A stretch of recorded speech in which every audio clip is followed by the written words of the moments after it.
harness, my roaring jaws harness is awesome. Often in dip mics I grip with my paw prints, armed with the sharpest wit. Hello, you are listening to a Barrie Colts podcast. My name is Ryan Noble, and with me, on Skype, is Ryan McArthur. How you doing today, buddy?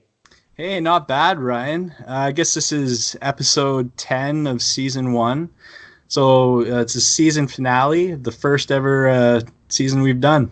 What a wild run it's been, man. Who would have thought that we hadn't gotten canceled at this point? I mean, luckily for us, we are in charge, so no one can fire us.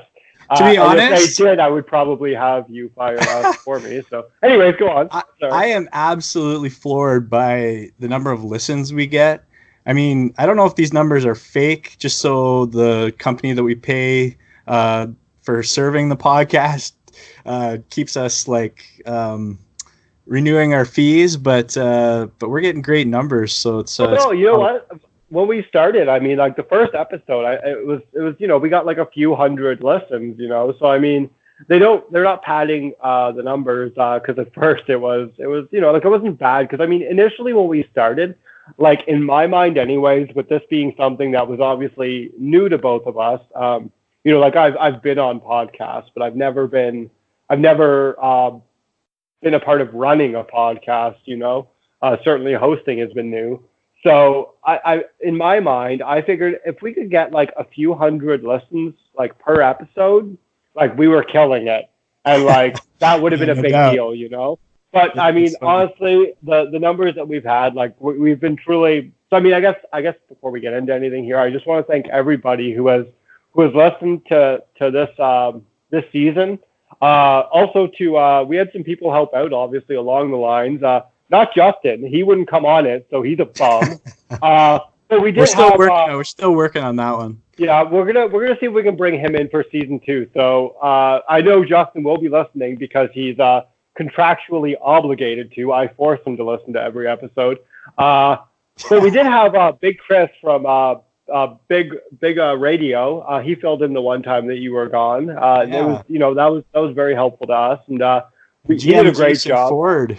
Which was huge, and we'll touch on that a little bit later on. But we are hoping to obviously get him in season 2 as well. So, and mostly we want to thank everyone that has listened, who has shared, who has said nice things about it, people who have complained about it, people who have been just whether they've been positive or just negative.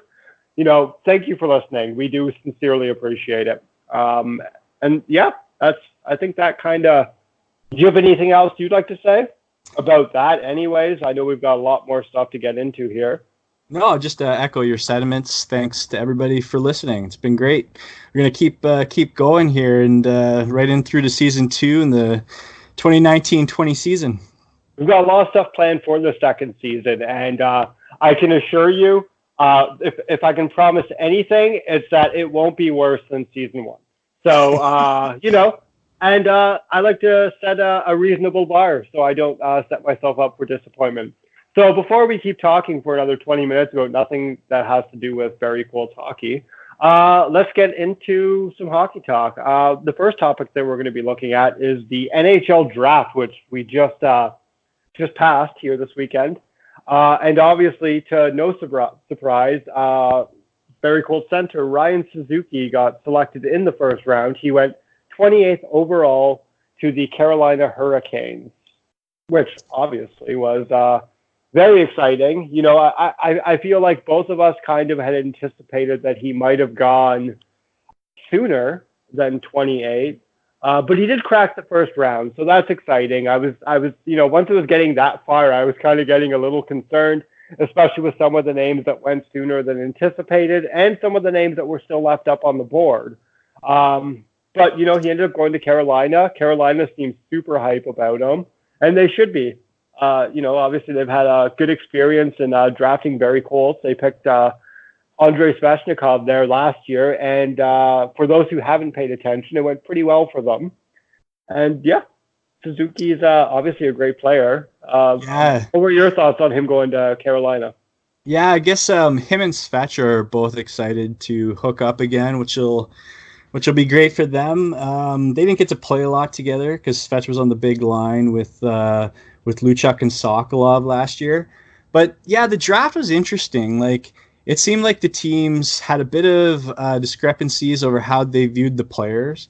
GM Don Waddell of the Carolina Hurricanes said he had Suzuki actually 12th overall on his draft list, and they actually didn't have a nameplate for him at the draft because they didn't think that he would be available when they were selecting at 28. Mm-hmm.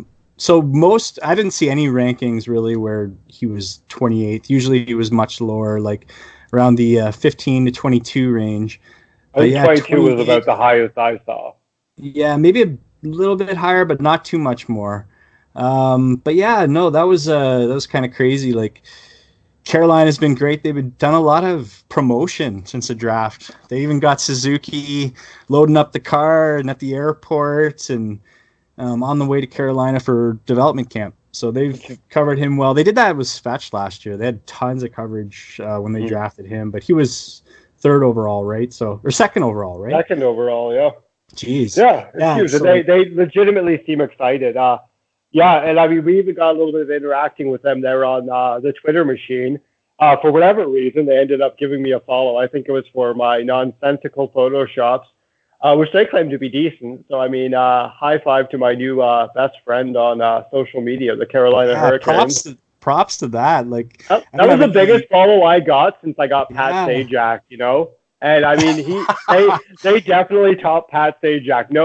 No offense to Pat Sajak. I can assure you he is not listening to this. He's probably busy filming the wheel somewhere. But I was super excited. I screenshot it and I sent it to pretty much everyone I know and people I haven't talked to in a decade. So I am now one of the top bandwagon fans for Carolina. So yeah, awesome. It's very exciting. And yeah, it'll be great. It'll be cool to see him back there with Andrei Svechnikov. These are obviously two players that were loved here in Barrie. You know, I mean, not to speak of Suzuki in the past tense, but you know, like Svechnikov, obviously moving on. We didn't have him for long, but he was really popular here, and it's really cool to kind of see Suzuki get an opportunity to go somewhere where, you know, there's some familiarity for him, you know, and there's someone that he's played with, and you know, that's gotta go a long way for you know, a kid in a situation like that. It's a great spot for him. Like, Carolina's got a young team. There's a lot of guys that Suzuki would mesh in well with. Like, I could imagine him playing with Aho, setting him up. Aho is an incredible goal scorer. So Carolina's just building up skill. Their motto is there's no way. I think it's the owner said that he wouldn't draft a defenseman in the first round. So they're building off top-end forwards. And Suzuki, there's no way he should have lasted this long in the draft. He was way underrated. 28 is an absolute steal. Yeah, he's a top 6 forward. He's going to light up the OHL next year. And, yeah, he's kind of got to, because he's kind of the hope. If Barrie's going to have a resurgence next year, he's going to have to be... probably put up well over 100 points, which I don't think is out of the question at all. No, I mean, obviously it's very early for us to project anything like that, you know, but as we start to realize who's going to be on the team, and, you know, I even with just some of the pieces that we're anticipating, I don't think that's an unrealistic expectation. I mean, I don't think that we can expect the team to be, not to be, you know, downer, but, you know, they're not going to be worse. And they've got a lot of skill coming in, and they've got players that showed a lot of potential and improved as last season went on. So, you know, I would be shocked if he didn't improve from what he started building last season anyways. Yeah, there's plenty to play out over the summer. Obviously, the CHL import draft, who the Colts are gonna get from there is gonna be huge. But yeah, that's topic for another day. Just congratulations to Ryan Suzuki. That's huge. Getting drafted in the first round. I saw something he was saying. He was a little nervous that the first round might pass him by once it got to that point at 28. But lucky for him, he didn't have to wait. I mean, a big one was Arthur Kaliev. He had to wait till the next round. He was ranked ahead of Suzuki. People thought he was going to go before him, and he actually went in the second round. 33rd, was it? Yeah, something like that to LA. So yeah, and, I was. Suzuki is the first or the second, as we mentioned, the second player in in Colts history that was selected by the Canes, and he was also the 13th Barrie Colt player to get selected in the first round of the draft. So, congratulations! That's huge, huge. And yeah, I think that probably look for a bunch more of silly photoshops, because I am going to keep trying to suck up to the Hurricanes on Twitter, and there'll be a lot of content, obviously, as we progress and as we get closer to the season. So just keep your eyes on it. The Canes actually asked you to do more, so Yeah, you're obligated now. Like you're basically have to. I can't do anything. Can't let them down. Yeah, no, I mean, they're the most important follow I have, other than my girlfriend, obviously. So I mean, other than her, they're number one. So and then we move on to the second and the only other Colt that ended up getting selected at the draft, and that was defenseman Matthew Hill, who was selected 186th overall, which is the sixth round, by the Anaheim Ducks, the not so mighty, but they were mighty, but the Ducks. And what were your thoughts on that? Yeah, no, like I actually thought that Hill was the Colts defender that was most likely to be drafted. The main reason for that is he's got the skill. He's got pretty nimble feet, quick feet for such a big guy. And like, I don't know what the measurements are on him right now. Last I saw was 6'4". The Colts have him listed at 6'3". He didn't go to the draft combine. Wasn't ranked nearly high enough by Central Scouting or anything to be invited to that, which they did measurements there. But guys like Hill, certain teams probably called them in, had various private combines where they measured them and whatnot. And I'm sure a few teams were in for quite a surprise when they got Hill on their scales and measuring him up, because he's got to be like 6'5", north of 6'5", possibly. So yeah, he's a beast. Really good pick by Anaheim. That's the end of the sixth round. So yeah, and you know what? Like, I think we conversed about it on a previous episode where we kind of said that if one of the Blue Wires was to go, it would probably have been Hill.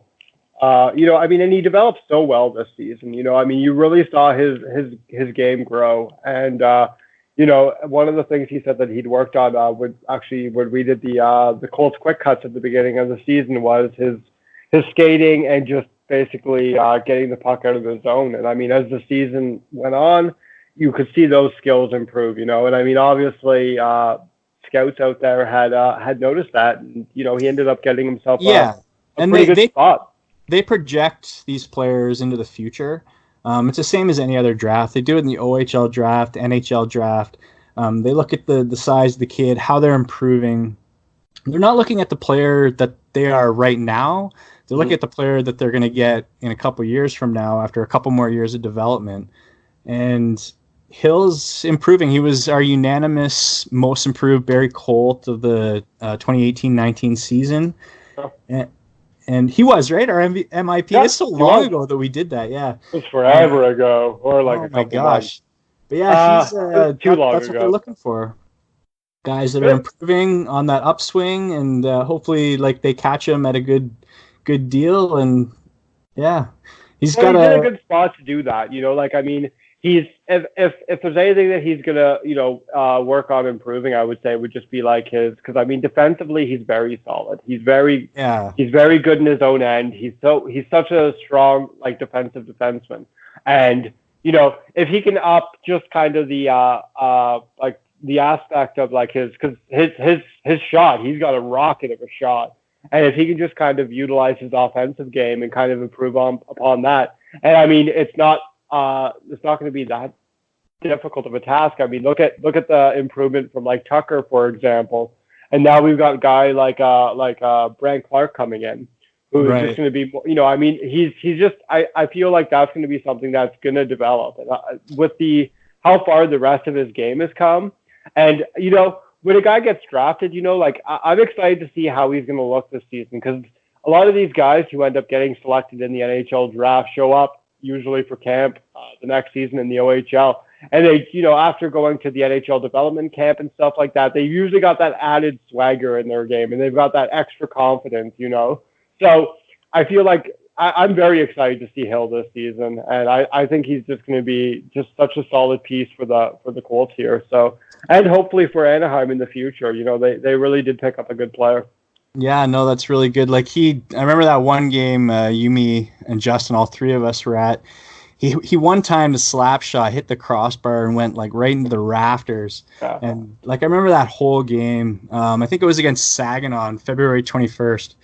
I just wrote a tweet about it today, so it's on my mind. But yeah, like he was doing everything right. Like where he moved the puck, he was moving it efficiently, effectively, quickly. He was sure of himself. He's starting to fill into his big frame. He looks a lot more comfortable out there than he did in his first year. He's doing a lot of things right and a lot of little things, and he's looking really good out there. Like I like how he takes the guy right at the blue line. He doesn't mess around. Doesn't let the guy come in and kind of try to dangle around him. He tries to stop the attack before it starts. So he does a lot of good chasing things. pucks, and he's so reliable in that back end. Just tough in the corners, does everything right. So congratulations to him. Now he's chasing a contract. The late round picks, sometimes they don't end up getting the contracts. Usually the first round, second round guys get them right away. So he's got a little work to do, but getting drafted's huge. And Anaheim stepped up and made him a 6th round pick. And he's got the tools to do it. So, he just needs to keep putting in the effort that he's obviously been putting into his game. And, I expect really good things for him. So, congratulations, obviously, to Hill.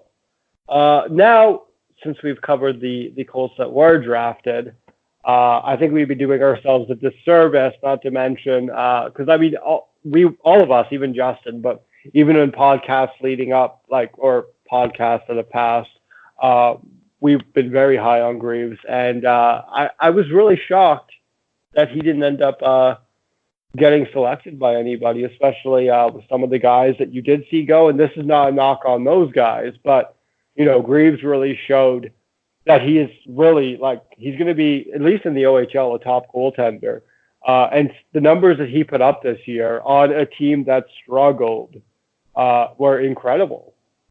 And I wonder. What were your thoughts just when the draft had passed? Because I remember us kind of chatting in our little group chat, and we're like, "Come on!" we were so hopeful that we were hopeful that all the eligible guys were going to get selected. But I think he was one that we really expected had the possibility of it happening. So it was. I was very disappointed. We all were. We saw it as being possible, though. I remember we talked about it a few times. I know Justin mentioned it twice.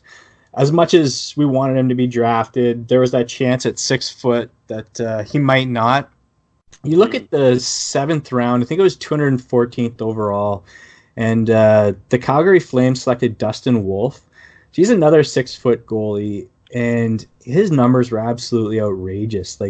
936 save percentage, 7 shutouts, really good numbers. It's a different league, different team, so it's really hard to compare. But I think there was 3 goalies at 6 foot, a couple at 6'1", and then I don't know. I saw a goalie. I think it was the 6th round that was 6'8" that was drafted. Another one at 6'6", and I was like, okay, this could be it started to feel real that he might not get drafted. But man, I don't know how. He was first all rookie OHL team. He recently got invited to the U20 Hockey Canada goalie camp. There were only 5 goalies from the 2001 born age group in Canada at that camp. He had a 911 save percentage. Hunter Jones from the Petes had a 902 save percentage, and he went 59th to Minnesota, but Jones is a prospect that has those measurables and those attributes really quick in the crease and whatnot that teams are looking for. I think Jones is 6'3", 6'4", so that's a big advantage in between the pipes. But even though he's not drafted, he's got plenty of opportunities. I've talked to somebody. I have a really good source that says he was invited to Columbus Blue Jackets rookie development camp. So that's good news for him. And I mean, like, let's be real here. Like, it doesn't really matter that much. It's a big deal that he wasn't drafted, but if he plays well over the next couple of years, he's going to get his shot. So it looks like he's going to be the head of the crease in Barrie. Hearing that like Edmonds is asking for potentially asking for a trade, that's kind of a rumor out there. So Greaves is kind of taking the stranglehold on the crease in Barrie, and he's going to get every opportunity to shine. So. And I think that you really hit the nail on the head with the whole size thing. You know what I mean? I can't remember. I think it was 2 seasons ago. I was talking to a scout at a Colts game for, I think it was Boston, maybe Columbus. No, it was Boston, and they were talking about goaltenders, and he said to me that basically, unless a goalie is absolutely elite, they're generally not looking at guys anymore that are under 6'4". So, and you know, I think that it's kind of interesting the way that like goaltenders are getting bigger and bigger, but then skaters, as time's kind of going on, it's a lot more skill oriented. So it's weird that the one aspect of the game is kind of opening up more to the, you know, if you're good, you're gonna play. Whereas the goaltending side of things is kind of going in that opposite direction. So I mean, there's still going to be every year in the NHL. There's going to be at least one 6-foot starting goaltender. So if he keeps up and like the play that we know he can contribute at, then he'll be in the NHL. Well, especially with you know the teams likely going to be, like we've already said, they're hopefully going to be better, especially defensively, you know. And I mean, there were how many nights where he had 40 plus shots against, and then 50. That little stretch. He had those London and Sudbury, I think, where he had back-to-back 50 shots against, and one of them I think he got a shutout in. Like he was just bananas, and he's got the skill. And you know what? I think as this season passes, he's just going to look even better. And I think teams are really going to kind of be kicking themselves for letting this guy go so late in the draft. You know, and like you said, this isn't, you know, it's not the end of the world. And he's got the opportunity still to end up finding a good spot for himself. So he could easily get drafted next year too, right? Like for sure. Maybe like the sample size, the number of games wasn't enough. Like the Colts had 3 goaltenders in the crease. They really gave the Russian goalie a chance there. Yeah, Zukov was getting the majority of the game until he ended up leaving. Which honestly, I think the Colts were shocked that Zukov was like turned out the way he did, because in camp he looked like amazing. I was blown away. I'm like, my goodness! Like I thought Zukov was going to be like one of like the Colts goalies, because he looked incredible, and he like some of the saves he was making. And I know it's not really the greatest, you know, spot to kind of make a determination like that, but he looked amazing. Like I was watching him, like he looks like a pro goalie already. And then it just, and it's, who knows why it played out the way it did, but it didn't happen. And, Kai would play games and he'd be excellent. And then Greaves would get a couple games and he'd be excellent. And then they would go back to, like, I'm pretty sure every time Zukov played against Niagara, he let in like 8 goals.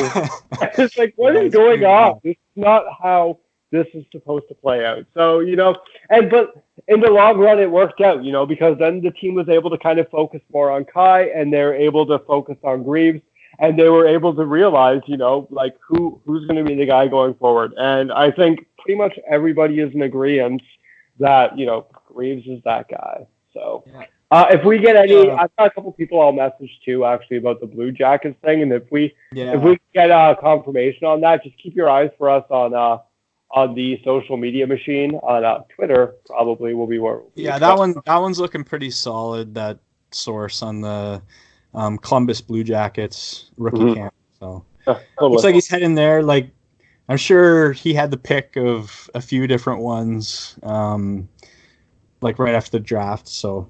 Yeah. Well, everyone wants to go Ohio, so. Well, Chiodo did good there last year. No, totally. And they've picked up other guys as well. I mean, they got Justin Scott got signed to them after he just scored 1 million goals against Mississauga in the playoffs there. What was that, like 3 years ago? 4 years ago? I think he got 4 in the one game against Mississauga. I was there. The game 7. Yeah, I had one of the sweet press or one of the sweet boxes to that game. It was incredible.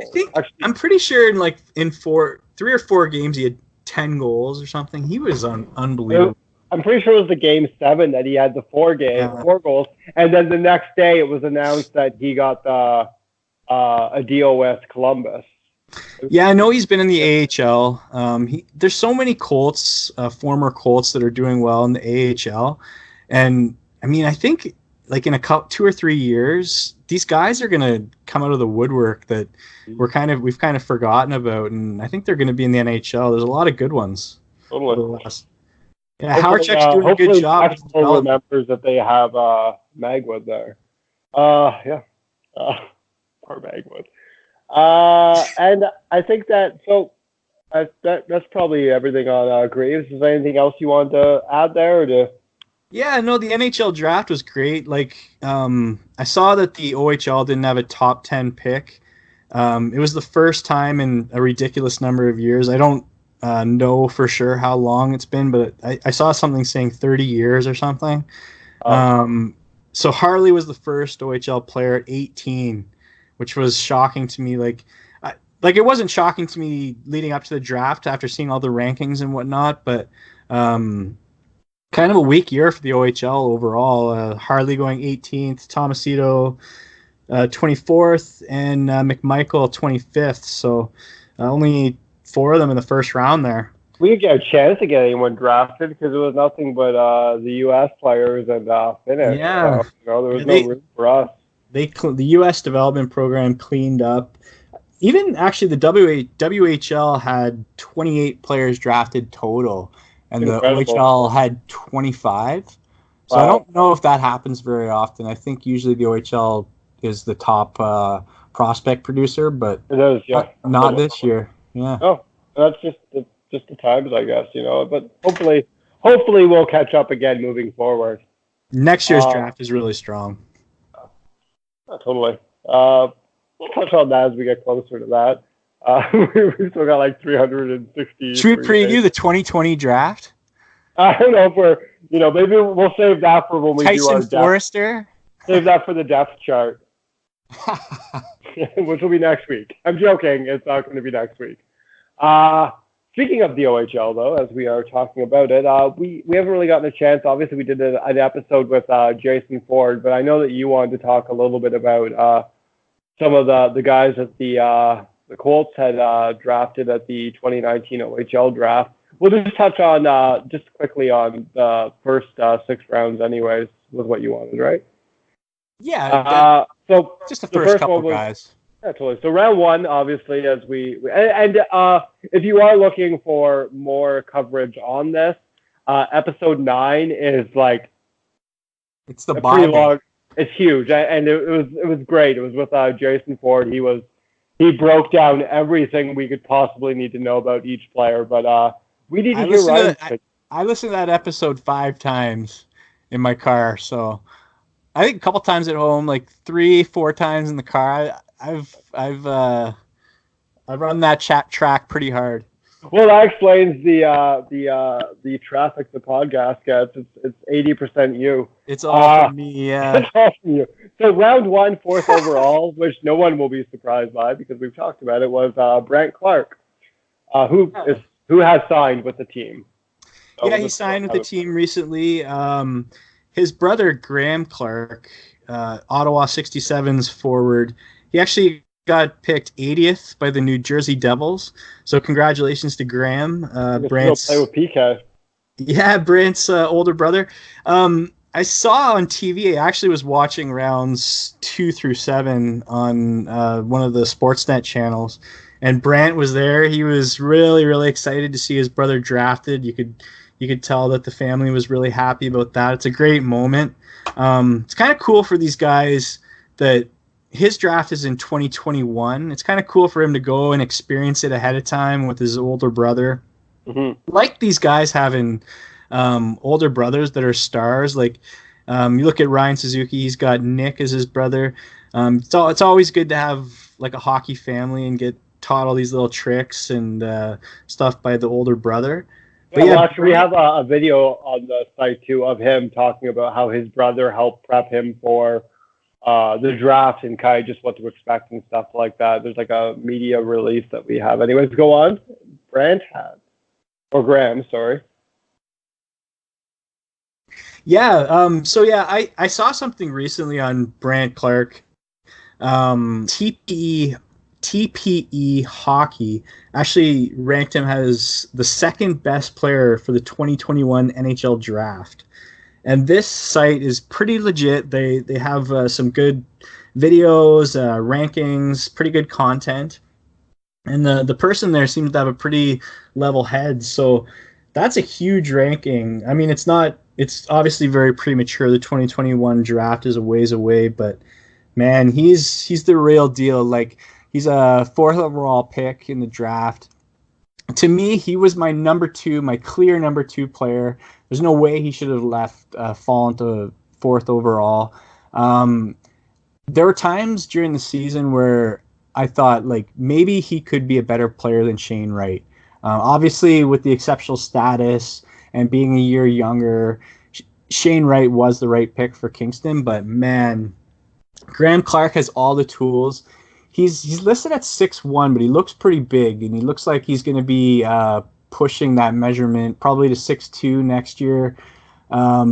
Just a really solid player. 113 points in 73 games as a defenseman. Barrie Colts absolutely crushed this pick. I couldn't be any happier. Defenseman oozing with skill, very creative, very deceptive dekes and dangles. It's completely unmatched in this draft class. Pushes the pace offensively. Also very good and reliable defensively. Covers a lot of the ice. Really high work rate. Crazy gap control. And it's just unbelievable. Like, he led the OHL Gold Cup in scoring with 8 points. First time that's happened since 2015 with Evan Bouchard, the London Knights star defenseman. He was by far the highest scoring defenseman last year in the OHL. So yeah, Brant's in good company there. He actually tied for the Gold Cup scoring lead with his fellow Don Mills Flyers teammate Brendan Othman, the 2nd overall pick to Flint. But Brant Clark on the Colts, got to be super excited about that. He's already signed with the team, putting in a lot of work, doing a lot of training, getting ready for his first OHL season. So that's going to be really exciting to see him on the team. He is by far my favorite prospect from the 2019 OHL draft. So yeah, really excited to have him on the Colts. Yeah, no, I mean, I got to see him a bit of camp at a rookie camp, and he just, everything he does looks so effortless, you know, like his skating, his movement is so good. Like, I mean, and he'd be in situations where like guys would be coming in on him like 2-on-1, and like he just break it apart like it was nothing. Like, I'm just sitting there watching this kid. Like, it was so bad, and this is not to be a knock on other players. Like, when I was just so mesmerized whenever he was on the ice that I feel like my attention on trying to watch other guys that I wanted to watch, it just wasn't there the same way, you know? So, I mean, it's going to be very exciting to see when camp actually starts. And, I mean, Colts fans need to be really excited about this kid because he's going to be something special. Yeah, I really liked the interview with Ford that you did. Ford is a really composed guy, really kind of has his thoughts straight, level head, and you could sense the excitement in his voice about Brandt Clarke. So just like me, he's excited. I'm excited. Everybody that follows the Colts should be excited, and he's going to be a good one. Speaking of good ones, in round 2, 24th overall, the Colts got Ryan Del Monte. He played for the Toronto Nationals last year. He was injured for most of the year, which kind of affected his draft stock. I had him ranked 10th overall once you adjust out the U.S. National Development Team program guys at the top of the ranking I had. And, man, he's probably one of the most purely skilled forwards in the entire draft. I loved what Ford said in the interview about how another former Colt was working with him and said he'd never really seen a kid with that much skill at that age. And I mean, I don't know if I have either. Like, he does stuff that makes your head spin. MVP of the GTHL All-Star game in December. Sent his team to the Toronto Marlies tournament final, but got hurt in that tournament. That was the end of December. And they ended up losing in overtime in the finals. Del Monte wasn't available for them in the championship game. And teams didn't get a chance to see him much for the rest of the year. Mm-hmm. And that made him fall to the Colts at 24. The other thing about Del Monte is he's got the Harvard commitment, Harvard University. So that's going to be a tough nut to crack because Harvard education, basically you're set for life. The alumni take care of you. It's really strong. It's a really strong bond that the alumni has with the grads. So to give that up is a lot, but he's a hockey player, and Ford alluded to that in the podcast. Like, he's a hockey player. He should be playing where he'll develop the best, and that's with the Colts. I'm hearing that deal is pretty much done, but nothing yet. He hasn't been signed. I feel a lot more comfortable with that signing secured, but a lot to look forward there, and hopefully he shows up to training camp. Mm-hmm. Yeah, and so we could go. I mean, the only other one that we have that has signed or committed to the team is it was Trey Zagzebski. Zagzebski. Not bad. I almost messed up on Trey somehow, but so yeah, and it was the same time that they announced him and Clark, I'm pretty sure. So other than that, we're still kind of hoping. I'm sure as we get closer, we're going to start hearing more names. Hopefully, Del Monte is one of them. And was there anyone else that you wanted to just in that little range that you wanted to touch on, or? Yeah, just quick on Zagzebski, signed by the Colts. He had 19 goals, 27 assists, 46 points for Stephen Point High School in Wisconsin. That's the same high school Cole Caulfield went to. He's the U.S. national team star that just drafted 15th overall by Montreal. It's kind of a interesting fact, but GM Mike Rhodes is all over that pick, and that's a bit of an unknown to me. That one, it'd be interesting to see him since he signed, but even like Ansel Holt is a player, a goaltender from Detroit, Honeybaked, picked in the 5th round, is a player that's unknown to me. Guys I'm a little more familiar with, Vlad Durchinsky, big 6'4" Russian from the North York Rangers. He's a guy I had ranked 71st. Colts got him at 90. Frasca is another guy I had ranked at 74th. Colts got him 45th. Polarizing, big guy. There was rumors that he was about to sign with the team, so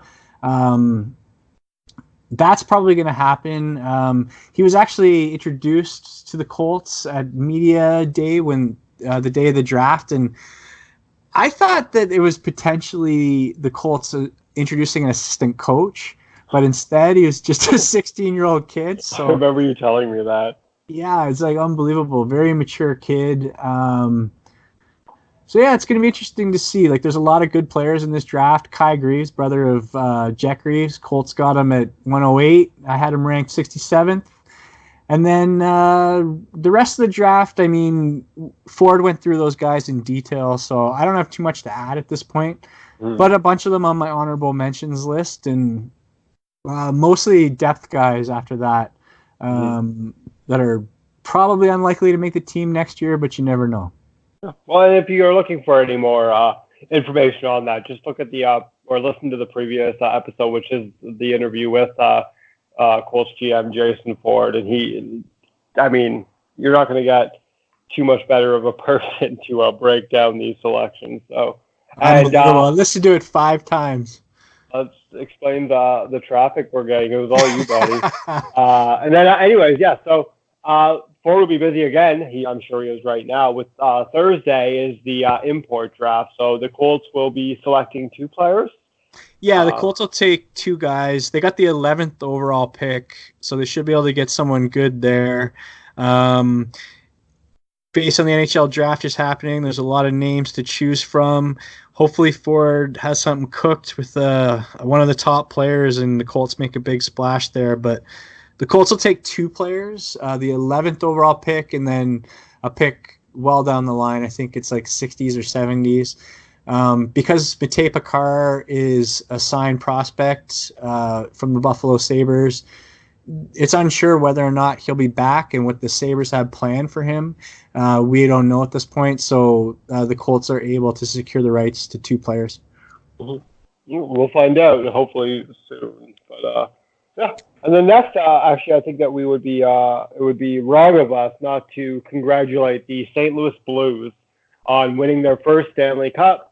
Obviously, a bunch of Barrie Colts ties to that. Alex Pietrangelo was on the team who played in Barrie. So because of that, we will be getting a new banner at the Barrie Molson Center.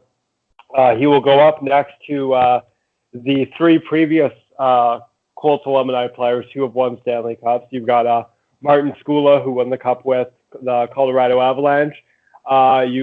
Kyle Clifford won 2 cups with the Los Angeles Kings. Tanner Pearson, also a cup with the Kings.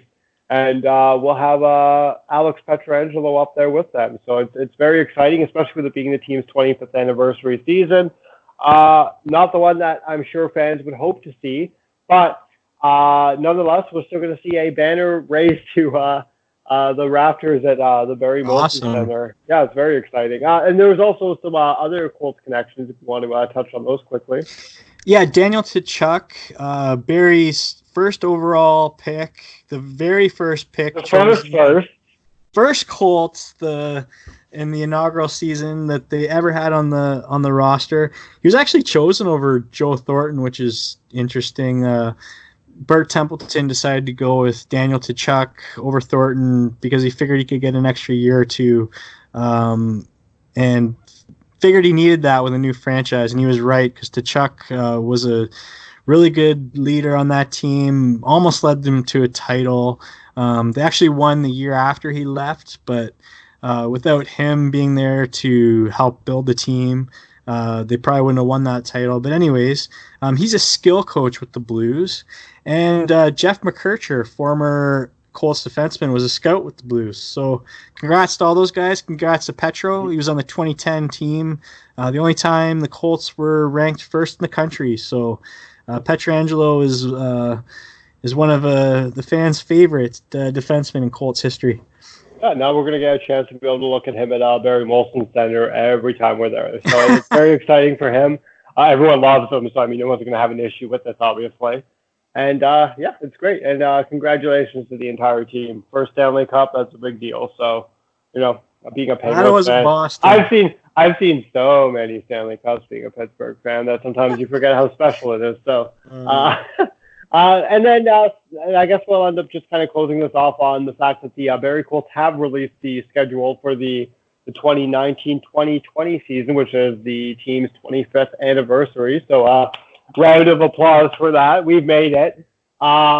There's not too much to really take away from it other than the fact that the first game of the season is going to be on Friday, September the 20th against the North Bay Battalion, 89 days away, not counting.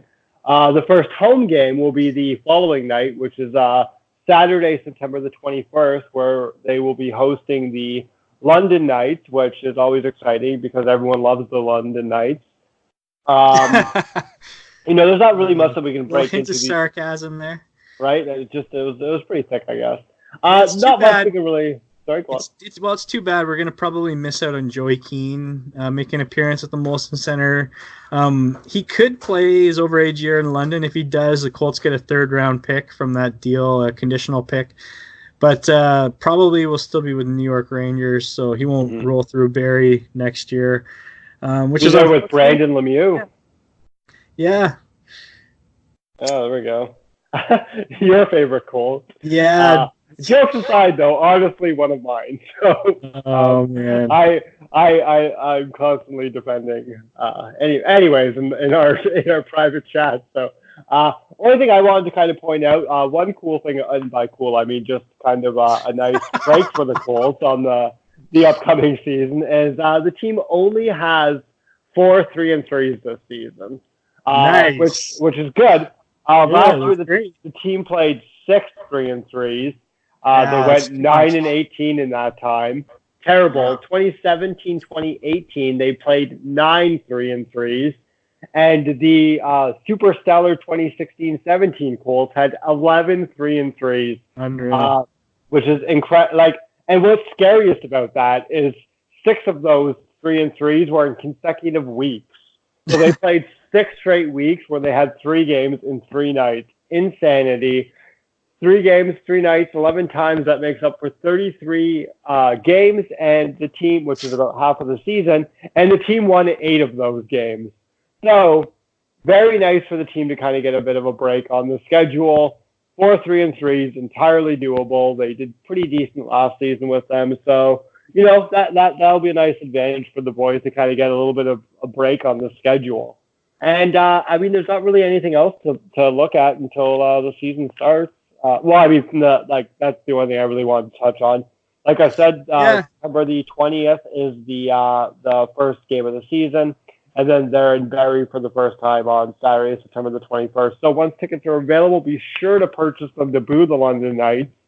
One thing I actually wanted to touch on quickly just before we wrap up here, as many of you know or don't know, the website has turned 5. We are 5 years old. We are in our wood anniversary, if you will. So if you're looking for a gift, I just wanted to thank everybody that has come to the website.